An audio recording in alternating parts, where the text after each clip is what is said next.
ঢাকা বিশ্ববিদ্যালয় কেন্দ্রীয় ছাত্র সংসদ নির্বাচন ও হল সংসদ নির্বাচন 2025-এ বাংলাদেশ জাতীয়তাবাদী ছাত্রদল সমর্থিত প্যানেলের প্রার্থী হিসেবে আমরা শপথ করছি যে প্রতিটি শিক্ষার্থীর জন্য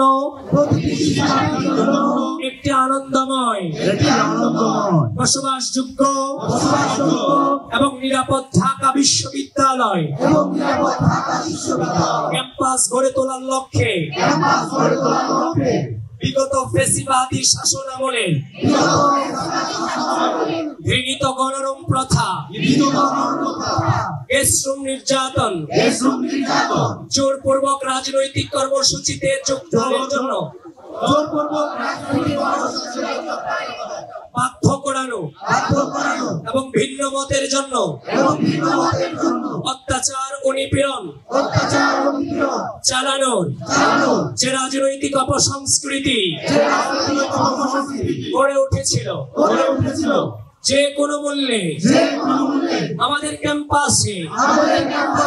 তা আর কখনো ফিরে আসতে দিব না। এর মাধ্যমে মূলত আমাদের প্যানেলের সবাই আমরা একটা মোটিভেশন পাচ্ছি যে আমরা যদি নির্বাচিত হই তাহলে আমরা বিশ্ববিদ্যালয়টাকে কেমন দেখতে চাচ্ছি এবং আমাদের পলিউশনটা কি থাকবে বিশ্ববিদ্যালয় রিপ্রেজেন্টেটিভ হিসেবে সেটা সবাইকে জানাচ্ছি এবং আমরা বিদ্যালয় থেকে আর কি একটু পারি যে 5 আগস্টের পরবর্তী যে পরিবর্তিত পরিস্থিতি সেই পরিস্থিতি এবং তার বিগত মানে তারও আগে 90 শতকের যদি আমরা দেখাই 90 শতকের এমন একটি ডাকসু ছিল, সেই ডাকসুর প্রথম প্রতিপাদ্য ছিল আমরা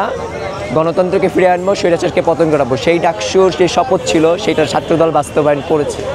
এবং 5 আগস্টের পরবর্তীতে ছাত্রদল এমন রাজনীতি করেছে ঢাকা বিশ্ববিদ্যালয় ক্যাম্পাসে যেই রাজনীতি ঢাকা বিশ্ববিদ্যালয়ের শিক্ষার্থীদের চেয়েছে এবং তারই প্রতিফলন এই ডাকসুতে কতগুলো শিক্ষার্থী প্রার্থিতা দিয়েছে সেটাই একটি রাজনৈতিক সচেতন ক্যাম্পাস। এবং আমি মনে করি ছাত্রদল গত 1 বছরে যে কার্যক্রম করেছে এবং সার্বভৌমত্বের জন্য তার যে ত্যাগ, ছাত্রদল প্রতিটি শব্দ তার কার্যের মাধ্যমে বাস্তবায়ন করেই ছাড়বে এবং এটা আপনারা দেখবেন সামনে ইনশাল্লাহ।